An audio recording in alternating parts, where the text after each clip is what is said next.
It's nice that smile. You've got a very charming smile, man. I remember, when during our time at Sefton, I remember saying like all the way back then, like, you'd be really good on podcasts. Thank you. And a few years later, here we are. It's a bit of a and you're the host. Who would have amazing? Who would have thought that? But yeah, so we've been getting like a whole array of different people on the podcast, and it's talking about people's journeys and experiences of treatment and dry houses and sobriety and recovery. I understand. And knowing you and knowing a little bit about you, I know you've kind of done it all. You've done time in treatment, you've done time in supported housing. You've worked in the industry. Done time. You've done time, and I know that like it's a big part of your life, and you're like active in it. You do outreach, and you do lots of talks, and I know that you've done other podcasts. Mm-hmm. So I'm really happy that we've got you on, because you've got so much experience and such a wonderful message to share. Thank you. So I suppose I always tend to ask starting from the beginning, but however you want to start. Yeah. How would you, describe this journey? There's a few things in what you just said. That as you're saying it, because I know a little bit about you too, having worked with you, and the whole I know the themes addiction and supported housing and treatment and journeys but what sprang to my mind as I'm sitting here listening to you talk was our journeys couldn't be more different. In our journeys, like parts of it are very similar in terms of recovery and addiction, and I'm talking about our life journeys. They could and what came to my mind then was how addiction doesn't discriminate. It goes across the board. I thought because of my life experience that that's what made me to be an addict, like the trauma, the early childhood trauma, the child abuse at the hands of my mum's violent brother, alcoholic brother, nasty man. And watching my mum and dad get arrested at a young age, and watching didn't actually see it happen, but the police killing my uncle, there was all, my family being in the newspapers all the time and on the news, and never feeling part of society.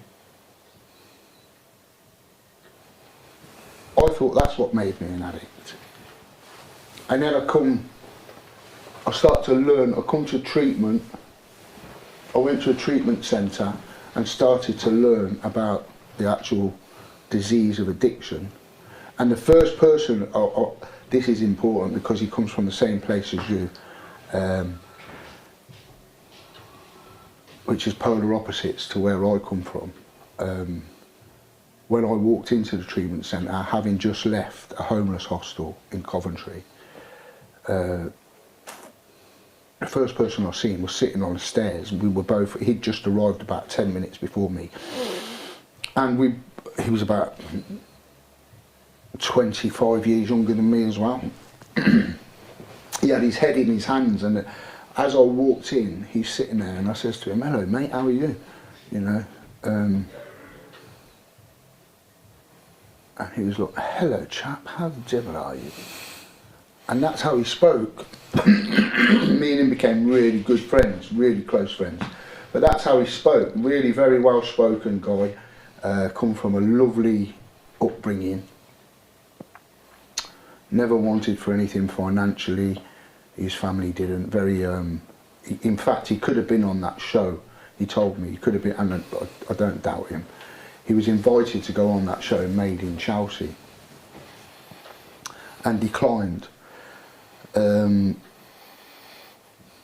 I just thought then, like, that was one of the times where I thought, there was also a Premiership footballer, ex-Premiership footballer, and it ain't Gaza, who was in the treatment centre with me. As soon as you say ex-Premiership footballer, a lot of people automatically think Paul Gascoigne, God bless him, because he's publicly had his struggles, hasn't he? my point of this is saying that addiction doesn't discriminate, you know. And it isn't because I went through childhood trauma, and it isn't because I had the life I had, and it isn't because I spent so many years in the care system, and spent so many years away out of society in prison. It's nothing to do with that why I'm an addict, I don't believe. I believe I've got a disease of addiction that centres in my mind. And it was only going through treatment that I really learnt about that, you know. My dad used to say to me, you need to go to rehab, David. But because I come from a family that was entrenched in, a lot of the family members were entrenched in crime. And I seen all of that growing up. And I was always told never to, you know, people say keep secrets keep you sick, don't they? Well, I was encouraged to keep secrets. My dad used to say to me when I was a kid, he used to say, come here, tell me your secret. And so I'd whisper something like innocent to him that I thought was a secret to me, and then he'd laugh at me and say, it's not a secret anymore. I'd say, yeah, it is, it's our secret. And he'd laugh, he'd say, no, secrets were something you keep to yourself.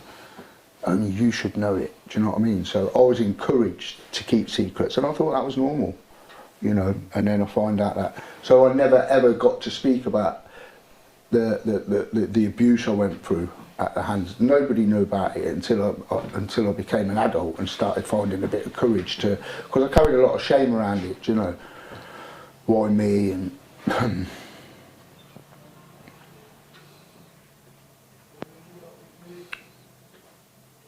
yeah, the reason that I thought it was normal to keep secrets, I thought it was because my family were involved in crime. You know, don't speak to the police. I remember my Nanny Bowman, God rest her, beautiful woman. She was at the end of my street, or at the end of her street, where when my mum and dad went to prison, I went to live with my nan and granddad Bowman. That's my dad's mum and dad. And they said, don't talk to the police, never talk to the police. I was a kid, and I remember a gang of us being out playing and getting up to mischief, and a local copper stopped us and says, what's your names and all that, you know. And I didn't say anything, I was just standing there stiff, like, don't talk to the police, going through my head, don't talk to the police, don't talk to the police. And in the end, he got my name out of me. And he knew my nan and granddad. So he went up the street and he went and knocked the doors of, like, oh, the kids have been doing this. He told Mrs. Pollock what their children had been doing. He told my nan and granddad what I'd been doing. So when I went home, my nan said to me, you've been speaking to the police? And I went, no. And she says, the police came to the door, so how did they know it was you? I said, he asked me my name. So I told him my name. She said, so you've been speaking to the police then? Because I told him my name. That was all I told him, but because I'd opened my mouth and said my name. So basically, I was taught never to speak to the police. And and it didn't, you know, like all of that, I'm not saying it's good to speak to the police at all, but I'm saying all of that, like, you know, keep secrets, don't talk.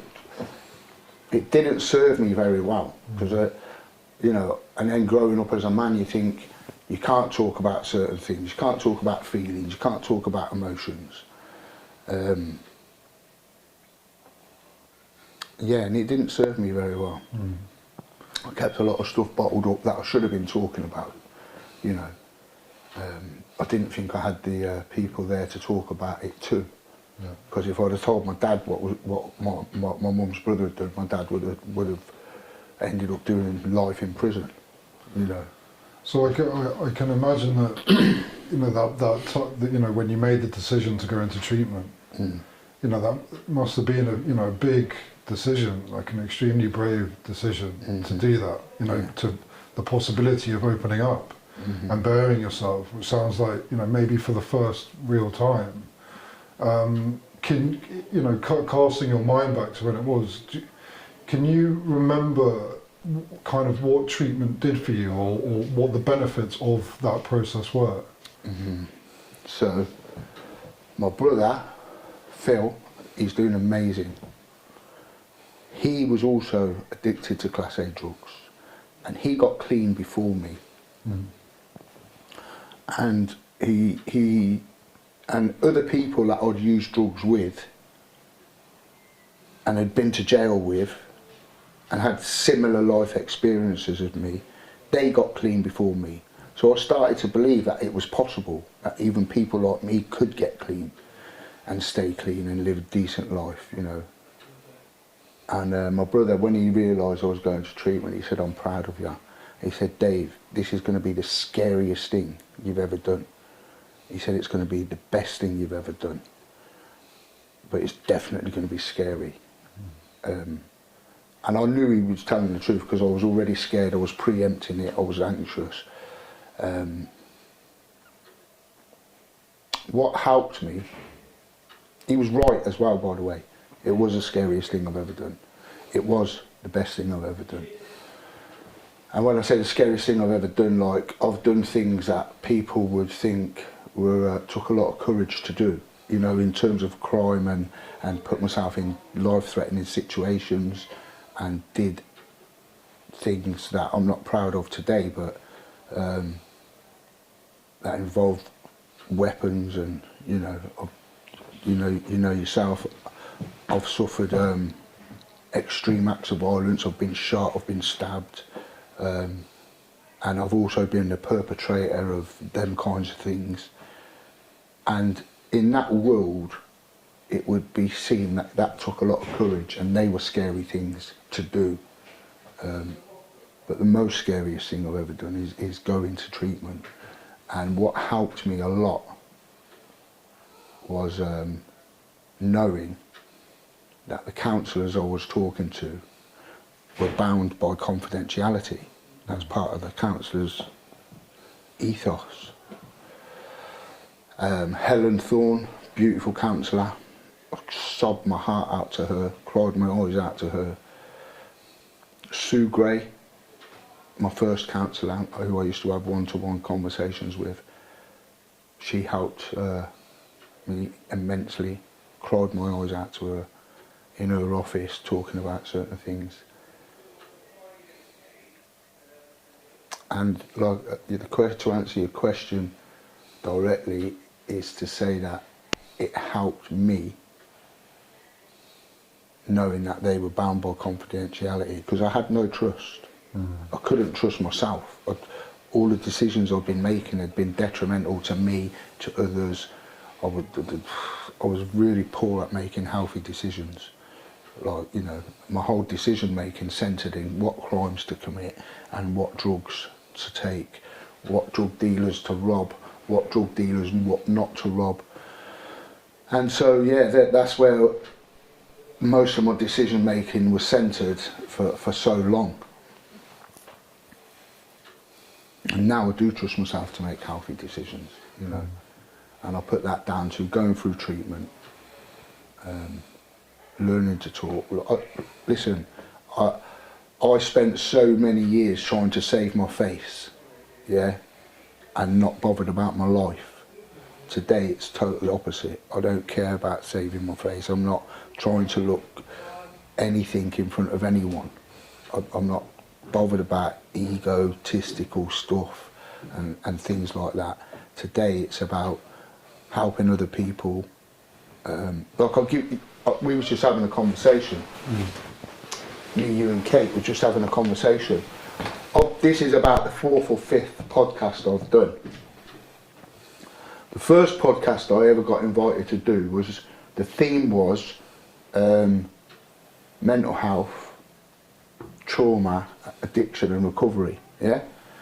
And I did it, and it was a 20-minute podcast. It got ahead, it got a lot of positive reviews. People, I was scared, because again it was like another, I was quite early in recovery, and I knew that what I was talking about was going to go on YouTube and Spotify, and I was scared to do it, but I did it. And then after I did it, I thought, oh, I shouldn't have spoke, I shouldn't have done this.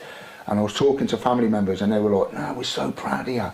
And that's what mattered to me, you know, like, my family were saying to me, we're so proud of you, that was brilliant, blah, blah, blah. And then other people that have seen it were like, wow, that was brilliant, well done, Dave, we didn't look at you in that light before, we didn't know you could speak like that. That's what got said to me. And as I said to you and Kate, the conversation we were just having prior to this interview, this podcast starting, recently I've been questioning, well, why are you doing podcasts? Is it so you get put out on social media and YouTube and because you look great or whatever? So I was questioning myself what my motives are for doing them. So when you asked me to do this podcast, I was a bit hesitant. I've got to be honest with you, T, yeah? And I said to my friend John Kennedy, I said, John, he was another great inspiration to me, still good friends to this day. He was a great inspiration to me when I first went to rehab, and I'll tell you, I'll come back to that in a minute. But I said to John, I said, like, John, I've been invited to do another podcast. I'm not feeling it. I don't want to do it. And he says, why? And I told him what I've just said to you there about questioning my motives and that. And he said, Dave, I work in a treatment centre, and someone who claims to know you said how scared they were of you, even though they've never met you. And I said, really? He said, yeah, the poor guy suffers bad with PTSD, he's got mental health issues and other stuff. But he's from Coventry, and when he realised I was talking to you, he told me that he's scared of you. And I asked him if he'd ever met you, and he said no. And I said, okay. I said, God bless him, I don't know what to say to that, do you know what I mean? He said, so when I facilitated a group, I played your first ever podcast to the group to show that transformation and change is possible for everyone. Yeah. So then John finished with saying, so Dave, when you're being hesitant about or doubting yourself or questioning your motives, when you get invited to do these podcasts, always remember you're not doing it for yourself. There's somebody that will get something from it. You're helping other men. Because when that guy seen the podcast in the group therapy session, he you know, it was part of their group therapy session, he said, is that Dave Bowman? And he went, yeah. And he said, what a transformation. He couldn't believe from the stories he'd heard, because as I said, he's never met me, from the stories he's heard, and from this and that, and his own thinking of what the image he'd created in his mind of what he thought I would be like, and then to see what he's seen in person on you know, on air, was like total opposite to the image he'd created in his mind. So John was saying to me, so don't think you're doing it for yourself. There's other people that either could potentially or will benefit from what you're doing.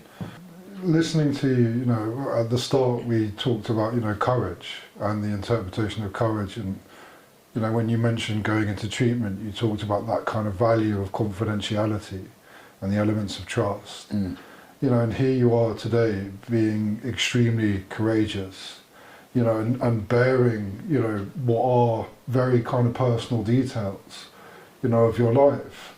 And, you know, just to witness it, that growth from those early stages to here you are today, being able to do that, to have the confidence to do that and to be comfortable to do that, you know, is tremendous, and it's testament to itself, you know, that level of personal development. And then, you know, I also think, you know, people know that the treatment places exist. You know, not a lot of people know that kind of supported houses exist. You know, a lot of people know about addiction, but it can be quite a quarantined experience. You know, having a person come on and kind of saying, as a matter of fact, you know, this is what I've experienced, and this is my journey, and this is how it's helped me, and here I am today, sober. You know, exploring myself, helping other people. You know, really kind of turned a life around. I think it's such an inspirational message to anybody that's kind of going through it and isn't quite sure what it is or what to do, or if they can even come out of it. And I think in that sense, it's very much, you know, a message of hope. And there's loads in what you just said there that I'm listening to you, and I'm thinking I'm going to respond to that bit. So the quarantined bit, I believe that's changing actively, and things of this format are helping to change that, which is one of the motives why I do it, why I keep doing it. I just needed it to be reinforced with the conversation with John, and this is how that happens. People do know that treatment centres exist, you're right. People do know, maybe not as much, supported accommodation after the treatment centre also exists. I went through supported housing. I had no life skills. I needed to go through supported housing.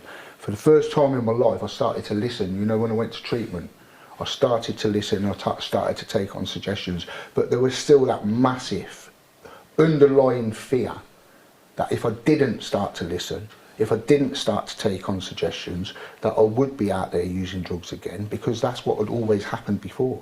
And when I came into recovery and I was listening to people who'd gone before me that was successful in recovery in not using drugs again, I started listening to what they were saying, and some things would keep going round in my head. If you do what you've always done, you'll get what you've always got. And you know, if you don't change, then if you don't change, then nothing changes. You know, all these brilliant sayings. So I think that the addiction is getting a lot more exposure, and it's just here. You know, like it's here. It like look at our life experiences, total opposites. But we're sitting in the same room talking about the same thing, and we've had the same experience of it. Look at, so basically it goes across the board of society. It doesn't discriminate. It can be anyone or anyone's child or anyone's mum, you know, and it takes anyone at any time, or it has the potential to. There is some things that we can do about it though, you know. There is some things that we can do about it. And as soon as I start taking responsibility for myself and making decisions for myself and making decisions to help other people, things started to change, you know. And there does seem to be, you know, anybody out there that's listening that's just, you know, that's just lost and really doesn't have you know, any belief in the fact that it can change. And I've been there many times, you know, just that desperate place, just directionless, just lost, you know, using just, you know, that self-sabotage, that self-harm, harming families, isolating yourself. It's a very difficult place to get yourself out of, and it's a very difficult place sometimes to believe that there's any other possibility other than that, because it's so dark. But you know, we've both been through it, but you know, going into treatment, it's kind of that initial detox period. You know, you kind of get the detox, you get some clarity back, you kind of get some thoughts and feelings back. You're in a community, albeit a small community, in a kind of residential, secure setting that's closely monitored, and you've got doctors and so on and so forth. But it's a great start. It's a great place to kickstart what is essentially then becomes the journey of kind of abstinence and sobriety and recovery, whatever that journey looks like. But then moving into supported housing, it's such a complement to treatment, I believe, because it gives you, treatment's what, 6 weeks, you know, if you're lucky to get 6 weeks, maybe 8 weeks, but I think normally these days it's like 28 days, so it's not a huge amount of time. But moving into supported housing, it really gives you that time to kind of figure out in a sober way, what do I want to do? How can I fix things? How can I kind of create a purpose and meaning for myself? And a lot of people find that in the communities of recovery and sobriety. Have you found, was that kind of unexpected for you in the sense that getting sober actually introduced you to a whole new world and culture that you found extremely fulfilling? Yeah, the things that you just touched on, like, there's so many things I could come back to. Yeah, it has introduced me to a life that I love living. It also introduced me to myself and the parts of me that I didn't like or don't like, and have to accept that they're parts of me. I'm a human being, I'm a man, there's parts of this man that are flawed, and so something Robert Downey Jr., the actor, he's also in recovery. Something he said just went like a light going on in my head. He said, when you can accept, when you can hug the cactus, that's what he said. I love that saying. Meaning, when you can accept the parts of you that are ugly, yeah, and just work on them. Because you don't just get introduced, I didn't just get introduced to you, or to Kate, or to Vince, or to John, or to Jeff, or to all these great people. I got introduced to myself as well, you know. And instead of shriveling away from that dark bit about me that I don't like, embrace it, accept it. Because we've all got them. I don't care how successful you are. You don't have to be an addict to have parts of you that, you know, if they become exposed and people become aware that they're parts of your character and your personality. So people try to hide certain parts of them, and I was responsible for that too. When I started to accept them, and still learn to accept them today, and embrace them, and instead of trying to hide it, try and change it. So I don't for the obvious one, I don't commit crime today. Yeah, I don't deliberately set out to hurt people, intentionally set out to hurt people. And when I say hurt people, I'm not talking just physical violence, I'm talking in any way whatsoever. You know, like emotionally, verbally, financially. As long as, so, I've got lost a little bit there. So as long as I don't intend to go out hurting anyone, and my intentions on a daily basis are to go out, and if I can help someone. I said a prayer this morning, me and my friend said a prayer together this morning about put someone in our path that we may be able to help. Do you know what I mean? As well as my gratitude prayers. I say gratitude prayers every day as well. Grateful for the life I've got today, and the opportunity to help and to be of service to others, you know. And being of service to others don't just mean being of service to another addict or someone who's trying to get clean. Being of service to my family.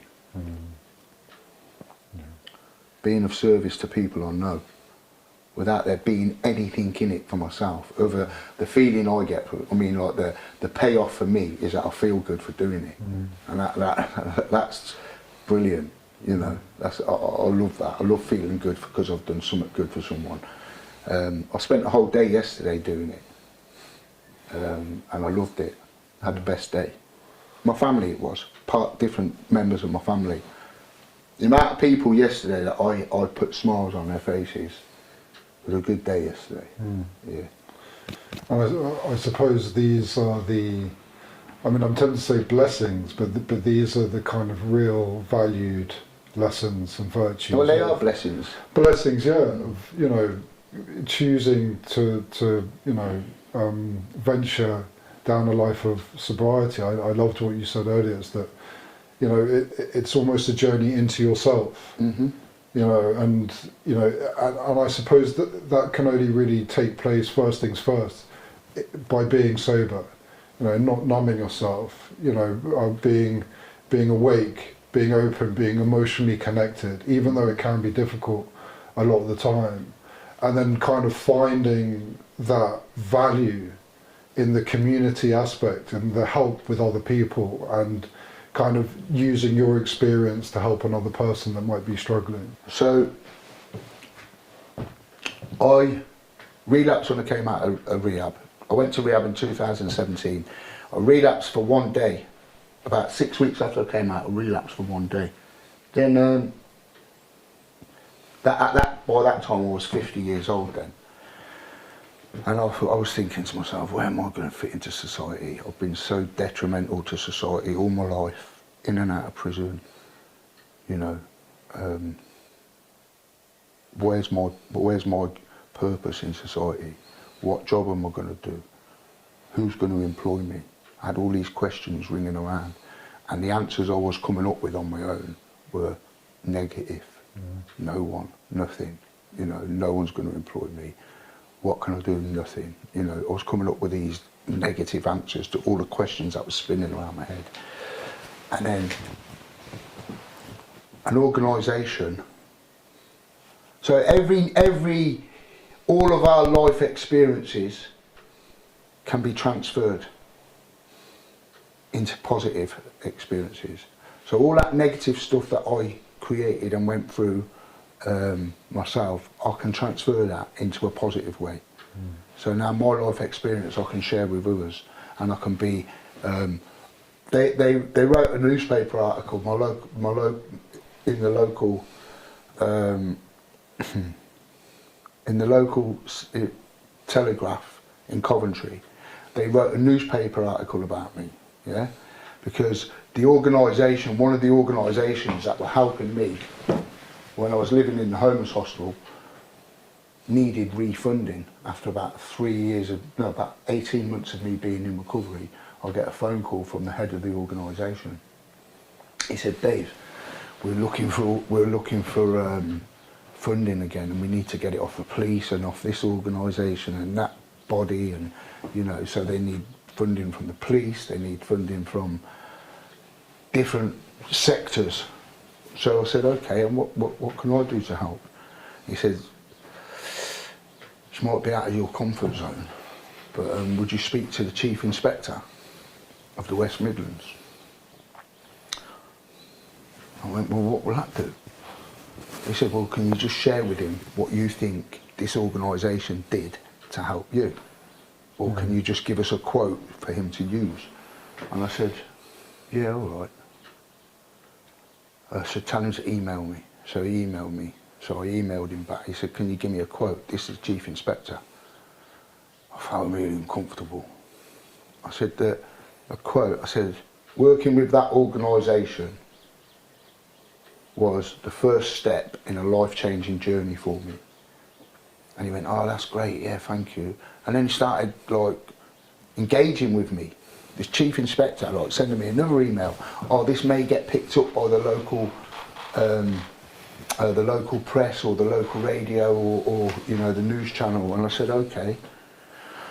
And then he says, "Would you be, you know, they may want to know, could you send me a," I said, "Listen, could you send me a paragraph or something for them to," and I said, "Listen, the journalists may want to know this or that," and I said, "Listen," because I was getting fed up of talking to him, yeah. I just felt really uncomfortable with it, talking to the Chief Inspector. So I went, "Listen, just give the journalist my phone number or my email address and let me speak to the journalist directly." Because it was still against everything that I'd been brought up to do and believe in, you know, to engage with the Chief Inspector, even though he was saying positive stuff about me. So the journalist phoned me. The journalist emailed me, then sent the journalist my phone number, and me and him engaged, and then he wrote a really positive article about me. And it was also a quote in there from the Chief Inspector saying, "If Dave can change, anyone can change," yeah? And when I went back to my city, to the city I'm from, there was people from my old lifestyle who were saying, "It's not good, you know, being quoted by the Chief Inspector." And I'm not going to say on air what I said to that in response to that. Please don't. Yeah. And it weren't, I said, "Oh, yeah." But yeah, I think I've gone off on a little bit of a tangent. Well, no, I think I'm interested by this kind of area of change, and you know, I think, you know, look, you yourself sitting here, you're testament to it. But I know that you're kind of very engaged with certain communities within, you know, sobriety and recovery. Mm-hmm.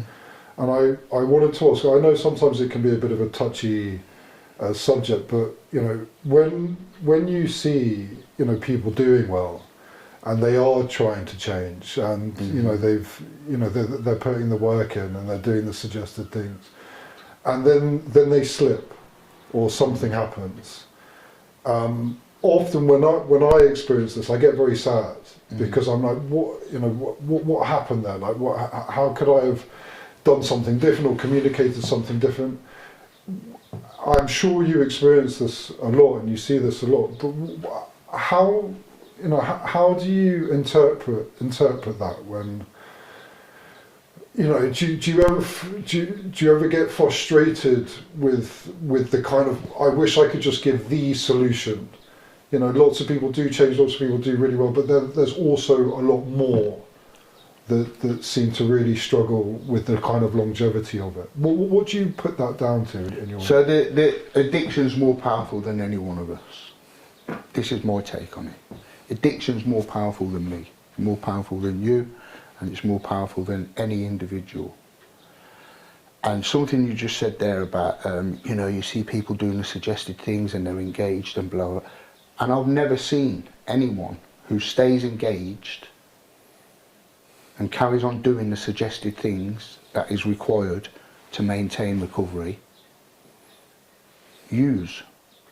I've seen people use who have been in recovery or been engaged for however long, 10, 20 years, 5 years, 2 years, 6 months, and then use, but when they come back or when you speak to them, they've very often and quite openly said it's because they stopped engaging, and they've stopped engaging and doing the suggested things that is required for this addict to carry on maintaining my recovery.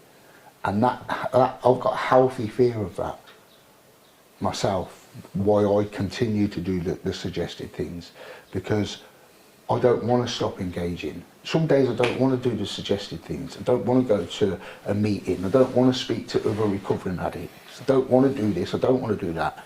But the fear of doing the alternative pushes me. So I do get very sad. I do feel sad. I do feel frustrated, especially when it's someone who I've built a relationship up with, or especially if it's a family member or a friend, when they've stopped using and then go back to using.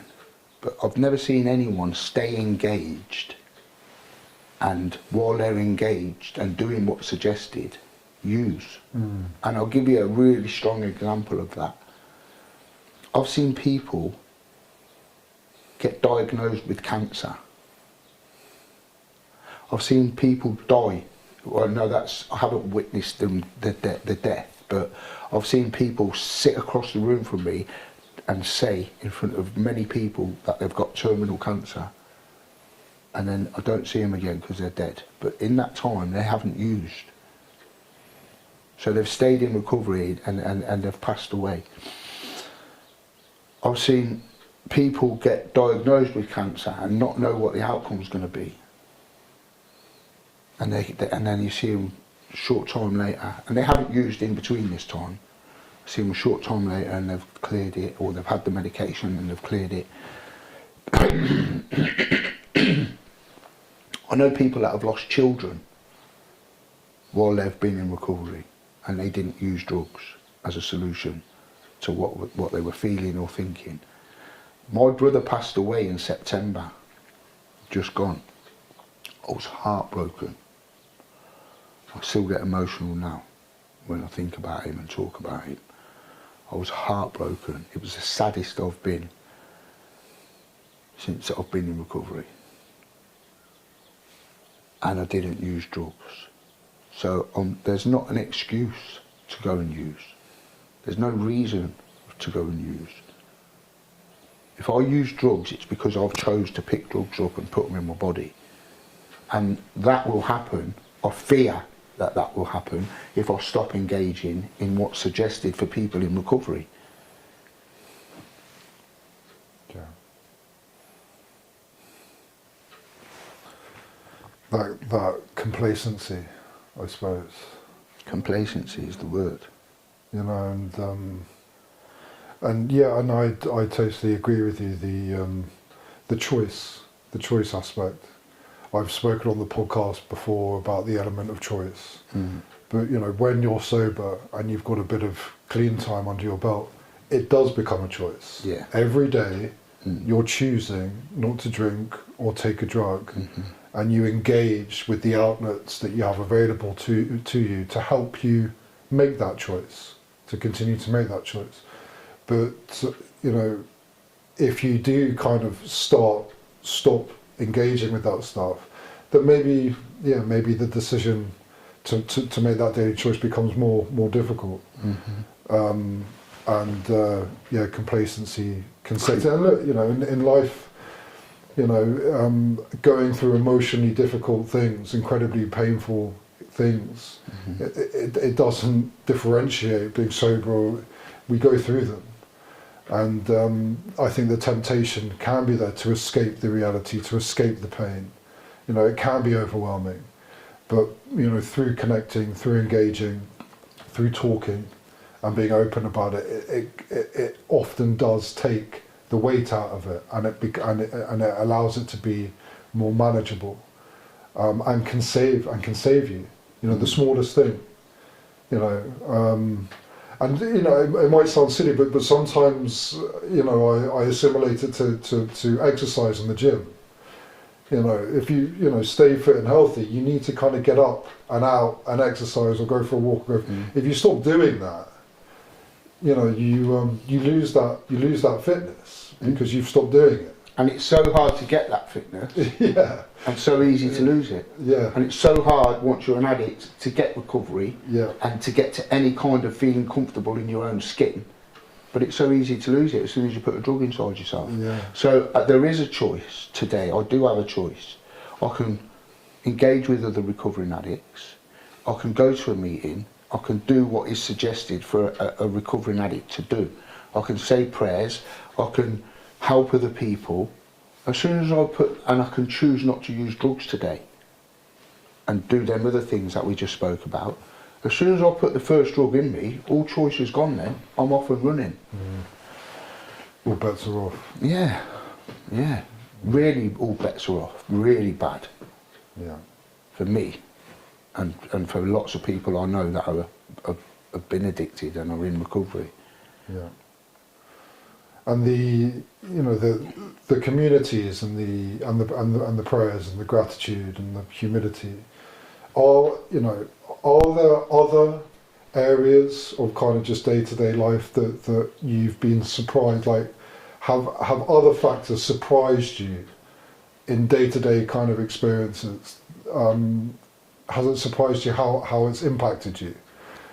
I don't understand. Like,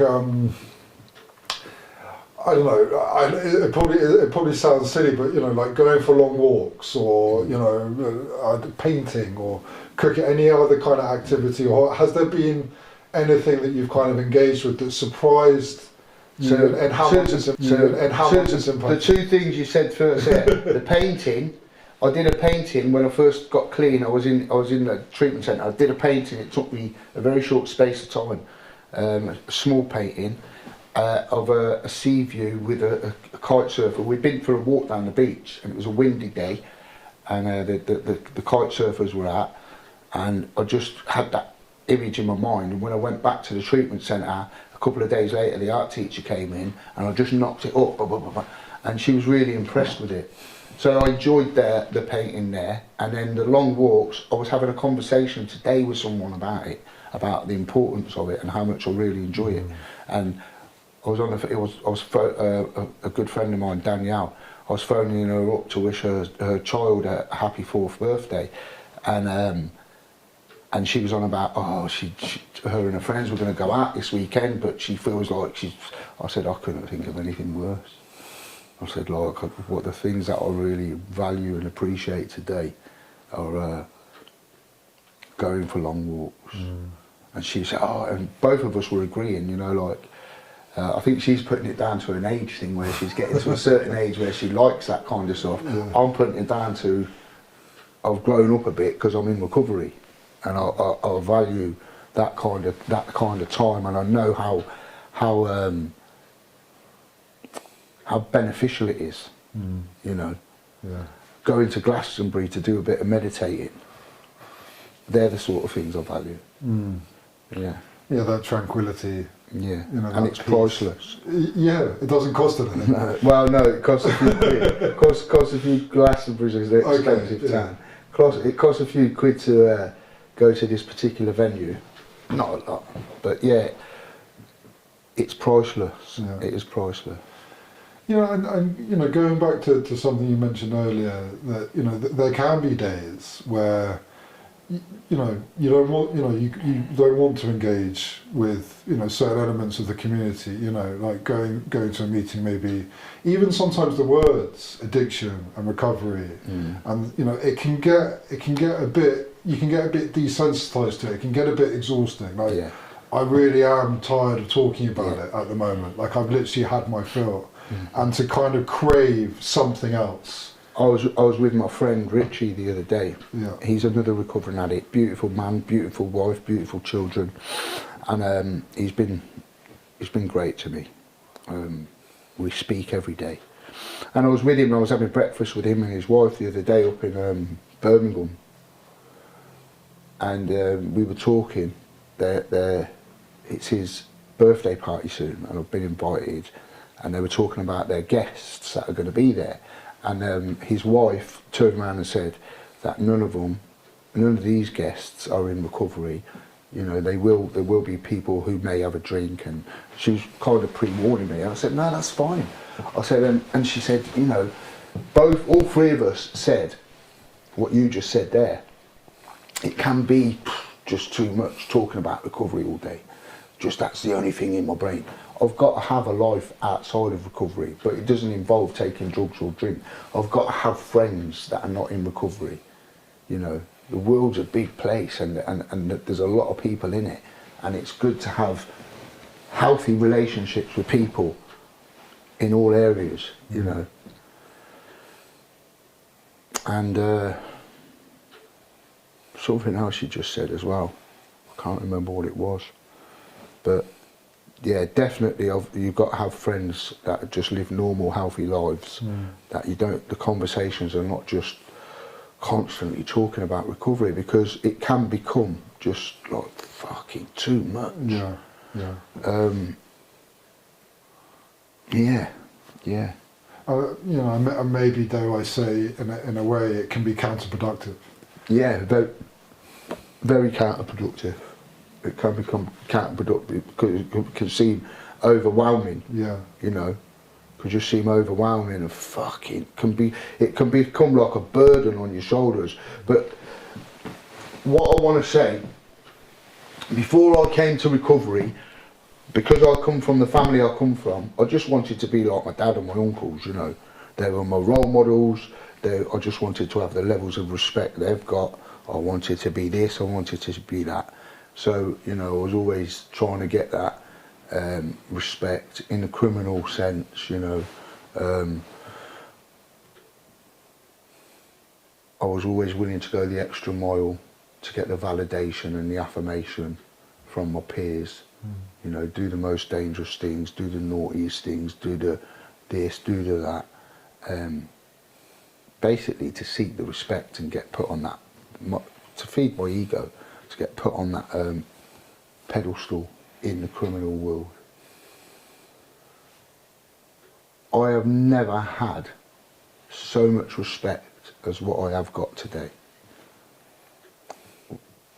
People who know me in my hometown, I've got more respect from them today than I've ever had of them ever. And I haven't committed crime. I don't hurt people. I try to help people. So I've got the respect that I sought, but doing something totally polar opposite. Do you know what I mean? And no, I was just going to say what an incredibly powerful point. And it's the truth, you know. And I was at a friend's funeral a couple of years ago, and the wake was at a pub, my cousin's pub, and Renee at her pub, and then so I was there. I weren't drinking, but I was at the pub to show my respects after the funeral to the family, and someone stepped out off the doorstep of the pub and gave me a big hug. He said, your dad would be so proud of you. And it meant the world to me. It meant the world to me. And there's someone else who does podcasts, yeah, and he's mentioned me a few times in them, and talking about jail stories. And one of the things he said really surprised me. Like, he had me on this pedestal, and and it was in like, excuse me, it was in like probably one of the most dangerous prisons in the country, Long Lartin, and he's referring back to a story that did happen, but how he's seen me is not how I see myself. Like he had me on this pedestal, and he was talking about this and he was talking about that. And when I seen it, because someone sent it me, it was on YouTube, and someone sent me the clip, and I showed it to a couple of people in recovery, and I went, I've never seen myself like that. You know, like I didn't. Like, so how, and I understand how he's seen me is because of the mask. All right, yeah, he's seen, or he was aware of that deed that took place, that act of violence that took place within the jail. But what he's seen when he's seen me was just masks. If he knew what was going on inside me, about what I was thinking, about what I was feeling, basically I was a scared person. Do you know what I mean? I was a scared man. And I showed it to, and I said to someone, that ain't fucking me. I don't remember, like, I know that act took place, that act of violence. I felt like I had no choice, you know. But I never ever seen myself like that. And that person was on about getting me on a podcast, and I said to someone recently, I said, if I go on the podcast, that's what I'm going to say to him. You know, like what you're talking about, like putting me on a pedestal, I didn't see myself like that. If you knew what was going on inside me, I was really scared. You know, I felt like I was out of my depth in that environment. Yeah. Well, I think going back to the point you made a moment ago about the kind of when people meet you today, the respect that they have for you today is greater than any respect that you had before. And that's without doing any of the things that you once upon a time aspired to do. You know, and I think, you know, why is that? You know, what is it about that that's interesting? But I think lots of people feel that way, you know, and it takes, frustratingly, maybe sadly, you know, a lot to kind of get to a place where you can finally kind of, you know, make your peace with that and talk about it and be open about it. And be authentic, because that's what I feel I'm being now, is authentic. Yeah. You know, this is me, this is who I am. You know, I'm embracing the cactus, I'm hugging the prickly parts of me that are uncomfortable. Do you know what I mean? And through being authentic, I feel like I've got, well, I know I have, not even I feel like, the way my nieces and my son and my family members and nephews and nieces put me on a pedestal, and my cousins, the way they put me on a pedestal, I love that kind of pedestal they put me on. You know, I love being that family member that they can rely on. I'm not that family member anymore that they have to bring food to the homeless hostel to me. I'm not that family member anymore that they're waiting for the phone call to say that I'm dead, or he's just been lifed off, or, you know, he's done this or he's done that, or do you know what I mean? They don't have to worry about me today. They know they can phone me or message me and I'm there. In whatever capacity I can be there. That's the gifts. That's the real gifts of recovery. That's where my self-worth comes from. Part of where my self-worth comes from. Because a good friend of mine, Roger, told me when I first came into recovery and I had no self-worth. My self-worth was on the floor. And he said, you know how you build your self-worth up? I said, how? He said, do something every day for someone without there nothing being in it for you. He said, it doesn't matter what it is, just do an act for someone every day without there being anything in it for you. And I thought, and I do that, I try to do that every day. And it just becomes habitual, you know. Yeah, and listening to you, I think that everyday bit is a really important point to make, because I think sometimes, people don't realise how much time this process can take. Speaking from personal experience, just people myself coming into a journey of sobriety, abstinence, so much pain and damage, so much endurance of it, so much loneliness and isolation and disappointment and rejection, just a lifetime worth of it. And as a result of that, there's big walls inside. And when you talk about that self-worth, maybe if you do something for someone and it doesn't quite impact you in the way that we're talking about, the point that I'm trying to make is that it's a prolonged journey. It can take a couple of years. It very much is a kind of daily thing, and just letting it slowly kind of lay its seeds, as you progress. And that's great what you said. And the doing something for someone without there being anything in it for you. So you're going into doing something with someone with no expectations. So you're just doing something for someone just because you're doing something for someone. A little bit of faith, maybe. And then you look back and you think, oh yeah, that got said to me, and that I followed, one of the things I followed and started listening to, has really benefited me. Because now it's habitual for me to do that, Yeah. So, sometimes I think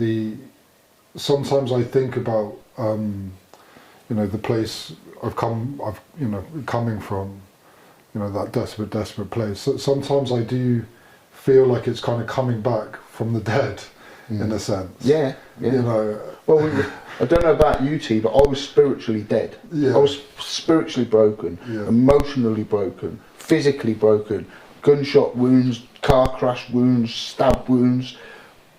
My body had took a battering, That's just the physical side of it. Then the spiritual side of it, where I always thought I had a strong spirit because my dad was Scottish and my mum was Irish. So I thought the Celtic side of me, well, that's all of me. Being Celtic, Scottish blood, Irish blood, I thought that's where my strong spirit comes from. Well, that stopped existing after so many years of being on Class A drugs.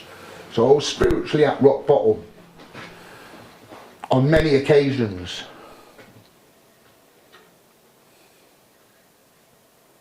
And then you build it up, you stay clean, and it starts building up and building up and building up. And the ideas slowly become a little bit more clear. Yeah, get more clarity. Just, I think, for a long, it was a struggle to identify. Look, what makes you happy? If you were to choose something for the simple pleasure of doing it, I think even today I struggle with it. But that's a difficult thing for me to answer. And I'm in the community, and I live in the community, and I get that a lot. If I'm feeling low or if I'm isolating too much, which I can do.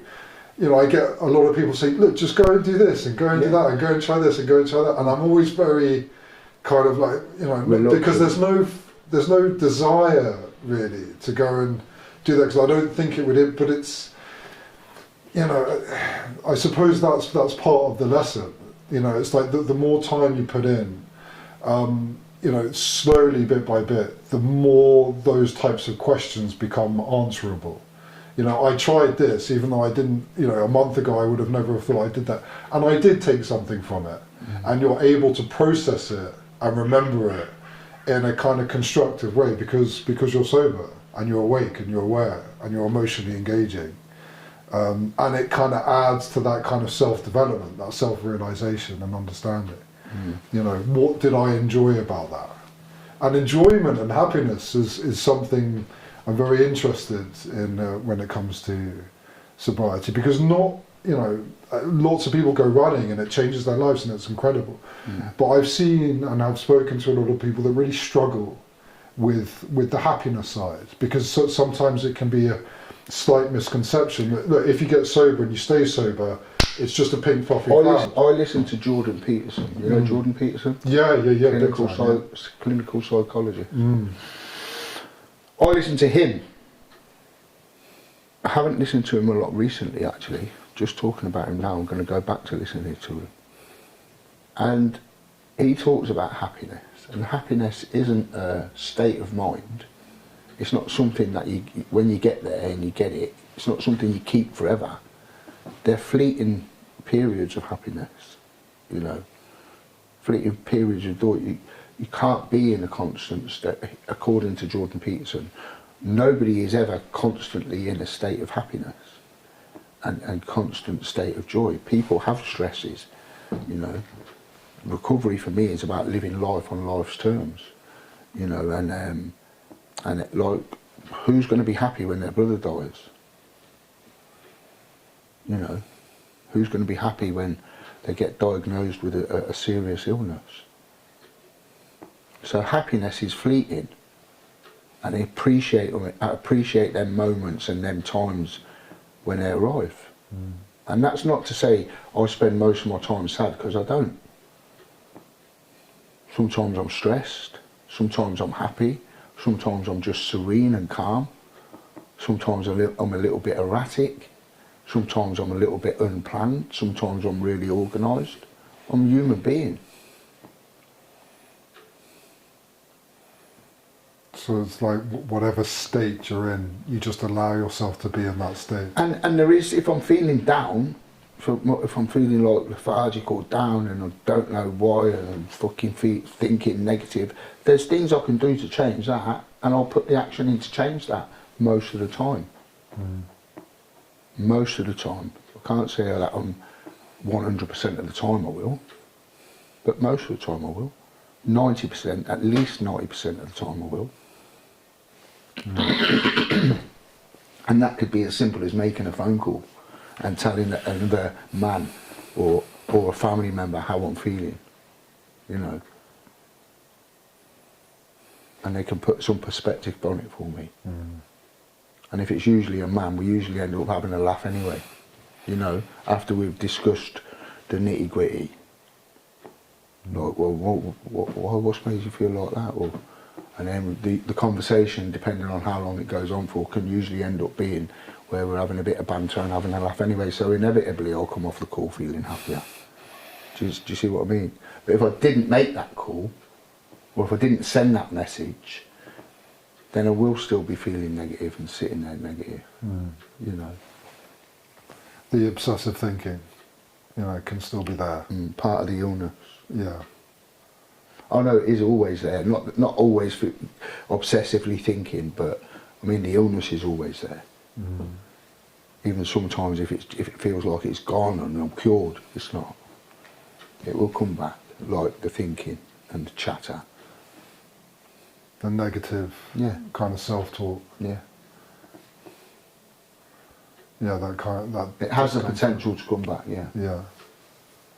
But yeah, look, you're absolutely right. Yeah, if there's any, I don't think there's a greater medicine for any of that other than connecting with another person, someone who's been through it, that you feel safe with, that you can trust, you've got a relationship with.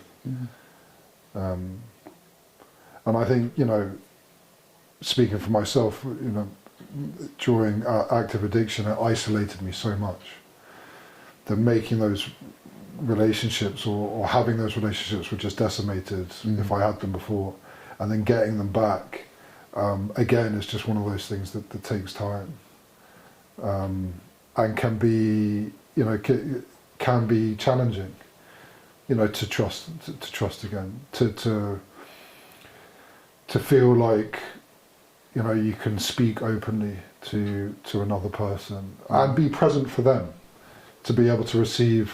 Because it's a two-way thing, isn't it? Some people might call you in the same place. Of course. Yeah. And it's you can't just take it. You've got to kind of give it back as well. I love what you just said there. My niece, I was with my niece yesterday, and I went to give her a small gift, and she was like, "No, I'm fine." I said, "Stop, stop." And she said, "I said, look, just stop." I said, "What? You've just got to accept it because." And she's big on the law of attraction and the universe and all that. I said, when you're refusing things, and the universe has got ways of giving you things or bringing things into your life, yeah? And when you're stopping it, you're blocking the universe. I was speaking to her like this, so because she's really big on the law of attraction. And I weren't trying to manipulate her, because I believe in the law of attraction too. Big, love the law of attraction. And I weren't trying to manipulate her into her receiving the gift. Do you know what I mean? I wanted to speak to her in a way that she would listen and take on board what I was saying. And so, and she said, "Yeah, but when you've done so much, when someone's done so much for you, meaning the things that I've done for her," I said, "Listen," I said, "if you were the type of person that is just take, my spirit wouldn't take to you. So I wouldn't be that your uncle who trying to give you things all the time." And when I say give her things, I don't always mean materialistic things. Giving her a conversation, a pep talk when she needs it, a little morale booster, giving her some of my time, spending time with them. I was never able to do that when I was in addiction. And so I said, if you were the type of person that was just take, I said, my spirit wouldn't take to you. Like I said, but you're a real giver as well. I said, because she's always giving her friends compliments and she's always building people up and she's always giving her family time. She's a great mum. She's always, I love her to bits, little Summer, I love her. She's my, yeah, I love my family, I do. And I do, and I've got a big family. So I was having that conversation yesterday, just to you just reminded me of it, yeah, about the take, and you know, it's about giving and taking, do you know what I mean? Because it can be just as hard to, it's okay, because it's okay to constantly give, you know, but it can be just as difficult to receive, you know, if someone's, or to take a compliment, that can be really difficult. It can be really difficult to think, because that's where the lack of self-worth comes in, or can come in. Yeah. Yeah, it's almost old habits. Yeah. You know, I think when I was in treatment, they talked places that you're comfortable, and you know, and I remember saying that, you know, I'm most comfortable in the place of pain, you know, a place of loneliness and isolation, because that's what I was used to. Yeah, it was the familiarity of it. You know, and pulling yourself out of that, and you're in a community, and you know, you're trying to find different things that you can take joy from, build a relationship with. It's extremely difficult. Particularly just how long, you know, I lived in that place for. And also, you know, I think, you know, even beyond that, I think the underlying kind of mental health issues, you know, that kind of increased susceptibility towards kind of addictive tendencies and behaviours often are anxiety and depression and kind of social awkwardness. You know, it's that often, you know, a lot of people that suffer with that tend to find alcohol very helpful, you know, and drugs, because it just takes that edge off. So they've kind of got that anyway. And obviously, you know, being sober, it can amplify it. And it's just something that you need to kind of practice and get used to and get more comfortable with. But again, you know, takes time. One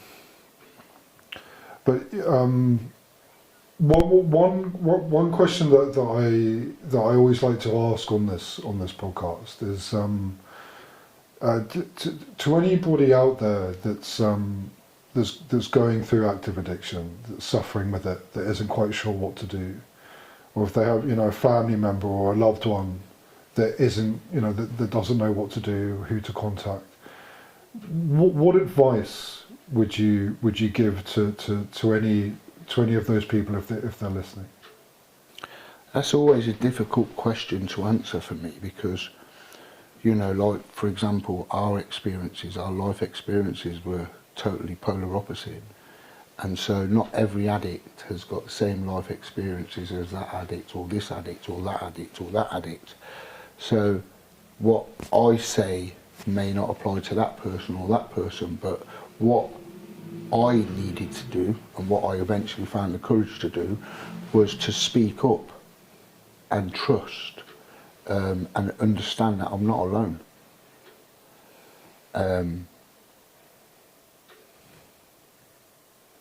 Yeah, I can't give advice. I can just. It's very difficult to give advice. It's to see, this question always gets me thinking, because I've been asked this question a few times, and what I will say is that you're not alone. You know, you may think that you're alone. You're not alone. The sooner you seek help and receive the help that's on offer, your life can change. And then there's work that each individual's got to do. You know, as soon as I started taking responsibility, for myself and my actions and the impact I'm having on others, then my life started to change for the better. And there's help out there. 100%. There's help out there. There's a lot of help out there. There's meetings that are free to everyone. You know, and everyone's welcome in them meetings. Everyone. Yeah. The only thing that anyone needs to bring with them is a desire, a want to stop using.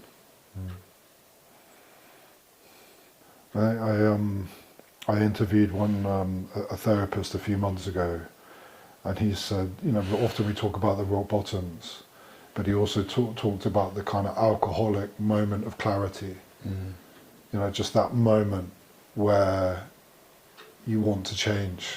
The idea just kind of comes in that one day, that one morning, that you're not enjoying it anymore and that you've had enough.